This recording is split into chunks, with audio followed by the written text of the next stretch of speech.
નમસ્કાર દોસ્તો, હું આપનો દોસ્ત હરેશ બેરા ખેડૂત મિત્ર ગુજરાતી ચેનલમાં તમામ દોસ્તોનું સ્વાગત કરું છું. મિત્રો, આજના વિડીયોમાં આપણે ચર્ચા કરીશું કે એરંડાના પાકની અંદર મોટી માત્રામાં પાન ખરતા હોય તો આ ખરેખર એરંડા સુકાવાનું કારણ છે કે કંઈ બીજા જ કારણો છે, અને મોટી માત્રામાં પાન ખરતા હોય તો એરંડાના પાકને એમાંથી કેવી રીતે બચાવી શકીએ અને પાછો આપણો એરંડાનો પાક છે એને વૃદ્ધિ વિકાસ તરફ કઈ રીતે દોરી શકીએ, તમામ મુદ્દાઓની ચર્ચા આપણે આજના વિડીયોમાં કરવાના છીએ. તો વિડીયોના અંત સુધી જોડાયેલા રહેજો દોસ્તો. જે મિત્રોએ હજી સુધી આપણી ચેનલને સબસ્ક્રાઈબ કરી નથી તેવા મિત્રો આપણી ચેનલને સબસ્ક્રાઈબ કરી લેજો અને બાજુનું જે બેલ આઇકન છે એને ઓલ ઉપર સેટ કરજો, એટલે નવા વિડીયોની માહિતી આપને તરત મળી શકે. હવે દોસ્તો, સૌપ્રથમ આપણે સમજીએ કે એરંડાના પાકની અંદર જે મોટી માત્રામાં પાન ખરવાનું કારણ છે તો એ કારણ શું છે. તો એના માટે દોસ્તો 4 કારણો જવાબદાર છે. પહેલું કારણ એવું છે દોસ્તો કે જો આપણે એરંડાના પાકની અંદર સમયસર પાણી ના આપેલું હોય તો પણ આપણા એરંડાના પાકના પાન ખરી શકે છે. બીજું મહત્ત્વનું કારણ છે દોસ્તો કે વાતાવરણની અંદર કોઈ મોટા ફેરફારો થાય અને એરંડાના પાક ઉપર એની વિપરીત અસર પડે તો પણ આપણા એરંડાના પાન છે એ મોટી માત્રામાં ખરી શકે છે. ત્રીજું સૌથી મોટું કારણ છે દોસ્તો કે આપણી જમીનની અંદર પોષક તત્વોની જો ઉણપ જણાય, ખામી જણાય તો પણ પોષક તત્વોના અભાવને લીધે પણ આપણા એરંડાના પાકના પાન છે એ ખરી શકે છે. અને ચોથું કારણ એવું છે દોસ્તો કે કોઈ પણ પાક હોય એના પાકવાના દિવસો હોય. એરંડાના પાકની વાત કરીએ તો અલગ અલગ જાતો પ્રમાણે 150 દિવસ, 180 દિવસ, 200 દિવસ, 215 દિવસ સુધી એરંડાના અલગ અલગ પાકવાના દિવસો હોય છે. તો કોઈ પણ પાકના પાકવાના દિવસો જ્યારે પૂરા થાય ત્યારે છોડ એક વખત ડાઉન જાય છે અને ઉપરની એરંડાની જે આપણે વાત કરીએ તો ઉપરની જે લૂંબો છે એ કપાઈ જાય. ત્યારબાદ એરંડાનો પાક ફરીથી થડથી નવી ફૂટો, નવી ડાળોની શરૂઆત થાય છે. એટલે આવી રીતે એના પાકવાના દિવસો જો પૂરા થયા હોય તો પણ એરંડાના પાકના પાન મોટી માત્રામાં ખરી શકે છે.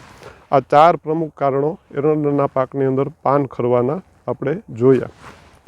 તો એરંડાના પાકની અંદર આ પાન ખરવા એ કોઈ સુકારો નથી. સુકારાના લક્ષણો આપણે તમામ મિત્રો જાણીએ છીએ કે સુકારો આવતો હોય તો લીલો છમ છોડ હોય અને અચાનક એની અંદર સુકારો આવે. શરૂઆતમાં સુકારો આવે તો આ ઉપરના સુકારાના લક્ષણોની વાત કરીએ તો ઉપરના પાન છે ધીમે ધીમે પીળા પડી જાય, આ લૂંબો છે એ કાચી પાકી જાય અને આખી લૂંબ પણ ખરી જાય, આ પાન પણ ખરી જાય અને ધીમે ધીમે આ ડાળીઓ છે એ સુકાતી જાય અને આખું થડ સહિત એરંડાનો પાક આપણો સુકાઈ જતો હોય. આ સુકારાના સામાન્ય લક્ષણો છે. એરંડાના પાકના પાન ખરી જવા એ સુકારો નથી દોસ્તો, પણ આ 4 કારણોના હિસાબે એરંડાના પાકની અંદર આ સમસ્યા જોવા મળે છે. પરંતુ આ સમસ્યા જે આપણે 4 કારણોથી જોઈ એરંડાના પાકની અંદર મોટી માત્રામાં પાન ખરી જવાની સમસ્યા છે, એને જો આપણે સમયસર સાચવશું નહીં, એની કેર નહીં કરીએ તો આ જ બાબત એરંડાના સુકારાનું કારણ પણ બની શકે છે દોસ્તો.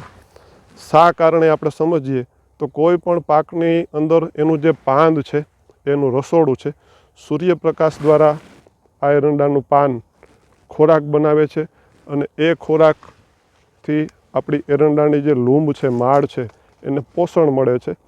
આ પાંદડા જો ખરી જાય તો ખોરાક બનતો બંધ થાય અને આ લૂંબ છે, માળ છે, એને પોષણ મળતું બંધ થાય અને જો આને પોષણ મળતું બંધ થાય તો આ માળ છે એ છોડની ડાળીઓમાંથી પોષણ ખેંચવાની શરૂઆત કરી દેશે.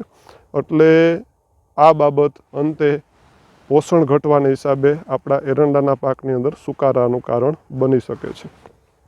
તો આ બાબતની આપણે ખાસ સાવધાની રાખવાની છે દોસ્તો કે પાન ખરતા આપણે કેવી રીતે અટકાવી શકીએ અને આપણે મોટી માત્રામાં જો પાન ખરી ગયા હોય તો પાછા નવા પાન લઈ આવવા માટે આપણે કેવા પગલાં લઈ શકીએ તેની ચર્ચા કરીએ દોસ્તો. તો જ્યારે પણ આપણા એરંડાના પાકની અંદર મોટી માત્રામાં પાન ખરતા હોય તો એનું એક મોટું કારણ એ પણ છે દોસ્તો કે આપણી જમીનની અંદર, પાકની અંદર નાઇટ્રોજનની જો ઉણપ હોય, નાઇટ્રોજનની ડેફિશિયન્સીનું એક લક્ષણ એવું પણ છે કે કોઈ પણ પાકની અંદર નાઇટ્રોજનની ઉણપ થાય તો શરૂઆત નીચેના જે જૂના પાન છે પીળા થઈ અને ખરવા માંડે છે. તો આ સમયે જ્યારે પણ આપણા એરંડાના પાકની અંદર આવી સમસ્યા જણાય તો તાત્કાલિક ધોરણે 1 એકરે 35 થી 40 કિલો યુરિયા અથવા તો 1 એકરે 20 થી 30 કિલો એમોનિયમ સલ્ફેટ આપણે જમીનમાં આપી અને પાછળ પિયત આપી દેવું. આ પિયત અને ખાતર આપી દેવાથી આપણા એરંડાના પાકની અંદર નાઇટ્રોજનની જે ઉણપ છે એ દૂર થાય અને નાઇટ્રોજન મળવાથી આપણા એરંડાના જે પાન છે એ ખરતા ઓછા થઈ જશે અને પાન ખરી ગયા હોય તો ઉપરની જે ડાળીઓ આપણી સહી સલામત છે એ નાઇટ્રોજન, યુરિયા અને એમોનિયમ સલ્ફેટ મળવાથી વહેલી તકે વૃદ્ધિ વિકાસ કરશે, વહેલી તકે ઉપર વહેલા પાન આવશે અને એ પાન ફરીથી સૂર્યપ્રકાશમાંથી ખોરાક બનાવવાની શરૂઆત કરશે અને આપણા એરંડાનો પાક છે એ પાછો વૃદ્ધિ વિકાસ તરફ વળી જશે અને એરંડાની અંદર પાન ખરવાના હિસાબે જો સુકારો આવતો હશે તો તે અટકી જશે. દોસ્તો, બીજું કામ આપણે એ પણ કરી શકીએ કે માર્કેટની અંદર 19-19-19 જેવા 100% વોટર સોલ્યુબલ ખાતરો આવે છે. તે ખાતરોનો આપણે ઉપરથી છંટકાવ કરી દઈએ તો પણ જે પાન હજી ટકેલા છે એ ખરશે નહીં અને પાકને પોષણ મળવાથી ઉપર નવી ડાળો અને પાનનો વૃદ્ધિ વિકાસ શરૂ થઈ જશે. બીજું કામ આપણે એ પણ કરી શકીએ કે માર્કેટની અંદર જે PGR આવે છે, પ્લાન્ટ ગ્રોથ પ્રમોટર, કે જે છોડના વૃદ્ધિ વિકાસમાં મદદ કરે છે, પાંદને તાકાત આપે છે, આવા માર્કેટની અંદર કોઈ સારી કંપનીના PGR હોય તો તેનો પણ આપણે એરંડાના પાકની અંદર છંટકાવ કરી અને આપણા પાનની જે ખરવાની સમસ્યા છે એને આપણે ઓછી કરી શકશું. સાવ પાન ન ખરે એવું તો ન બને, પણ જે મોટી માત્રામાં પાન ખરી જાય અને આપણે એમ કહીએ કે આપણો એરંડાનો પાક છે ખરેડો મારી ગયો, આવો ખરેડો મારતા આપણે આ 2 પગલાંથી અટકાવી શકીશું.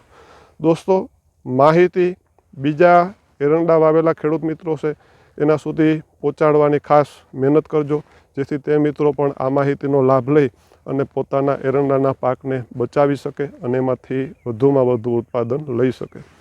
ફરી મળશું આવતા વિડીયોમાં કોઈ એવી જ સરસ મજાની માહિતી સાથે, જે માહિતી આપને ખૂબ જ ઉપયોગી થશે. તો ત્યાં સુધી રજા લઈએ. જય જવાન, જય કિસાન, જય હિન્દ, વંદે માતરમ. ધન્યવાદ.